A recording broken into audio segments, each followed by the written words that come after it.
زما ستړی پلار جان.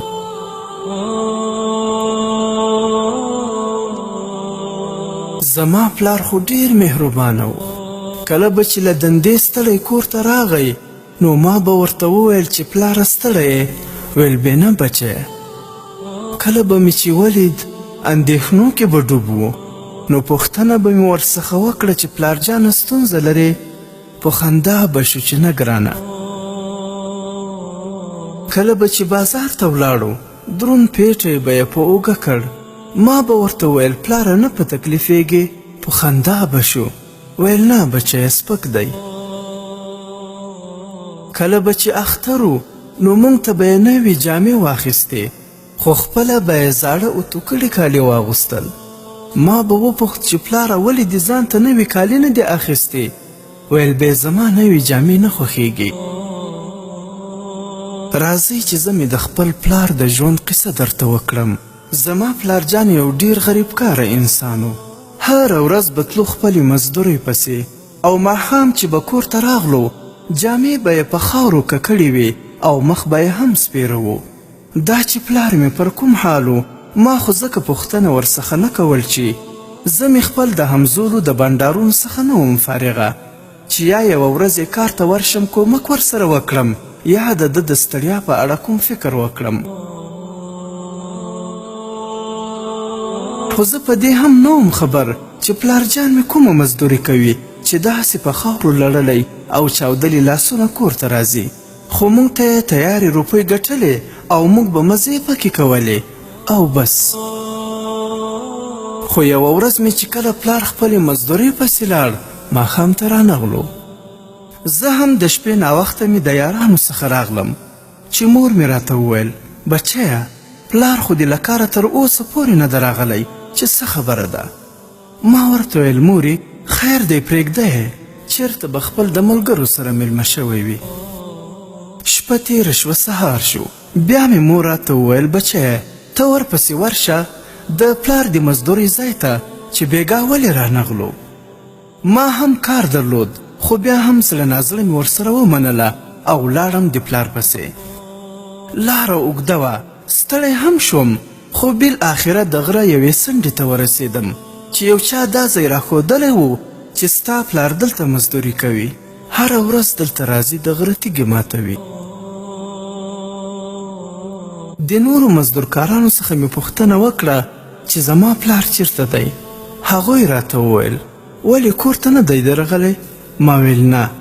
هغو وویل چې پرون له مازدیګر وروسته موږ هم نه ده لیدلی خو فکر مو کاوه چې خپل کور ته به تللی وي. ما ورته وویل چې نه کور ته خو نه ده راغلی. هغه مزدورکاران حیرانه شول چې دا څنګه کیدی شي چې کور ته نه وي درغلی خو دلته هم نشته. مونږ ټولو په شریکه مې د پلار پلټنه وکړه. آخر مو پیدا کړ. ګورم چې پلار مې تر یوې غټې تیږې لاندې مړ پروت دی.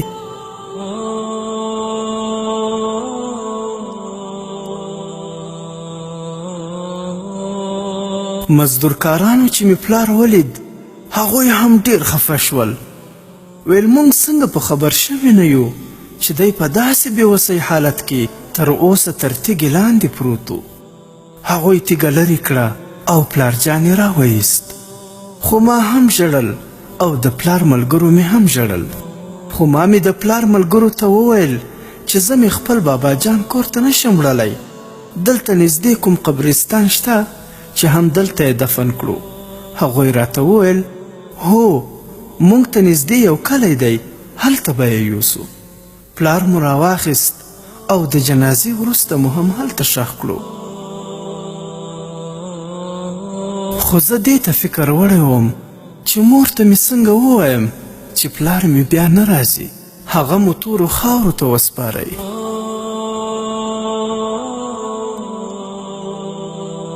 خو د مورجانې د زړه د تسلۍ لپاره مې د پلار یوه څپلۍ راواخیسته او مور ته مې وروړه.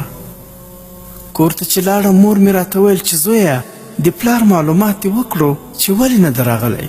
ما خو نه شو ورته ویلی فقط همدا یوه څپلۍ مې مور ته ورکړه چې مورې دا واخله پلار خو مې بیا نه راځي. خو اوس دا دی ورځې کلونه تیر شول، ځوان شوم، اوس پوه شوم هغه پلارجان خو مې ډېر ستړی و، ستونزې به یې درلودې، د ژوند پیټی به یې ډېر دروند و، د نوي جامو سره یې جوړول، آرام او استراحت یې خوښ و، مګر زموږ لپاره به یې رښتیا نه ویل چې په کیسه پوه او خفه نه شو. مګر اوس چې زه خپله د واده او بچو خاوند شوم، په دې پوه شوم چې د کور ګزاره څومره د تکلیفونو څخه ډکه وي. د کور مشر کېدل او پلار جوړېدل څومره ګران وي. د پلار قدر خو مې اوس راته معلوم شو، خو چې اوس هر څومره اوښکې پسې توی کړم، پلارجان خو مې بیا غږ نشي اورېدلی، او نه هم هغه د بل جهان مسافر بیا ما ته راتلی شي. خو اوس وایم چې ای کاش چې ما خو مې خپل ستړی پلارجان یوه ورځ هوسا کړی وای، ډېر ستړی ستومانه ګیلمن راڅخه ولاړی. الله پاک دې په جنتونو ونازوي، آمین. ګرانو دوستانو، ما په دې کیسې ستاسې زړونه دردول نه و مطلب، فقط درته یادول مې چې که مو پلارجان ژوندی وي ډېر قدر و عزت او احترام یې وکړئ.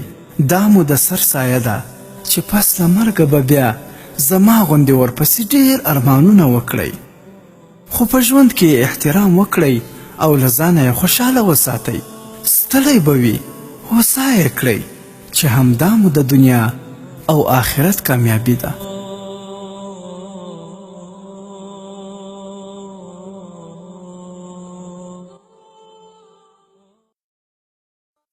محترمو اوریدونکو، د اسلامي او تاریخي عبرتناکو کیسو لپاره زموږ د فیسبوک پاڼه حکایات مصنوي شریف د ثواب په خاطر در سره لایک او شیر کړئ.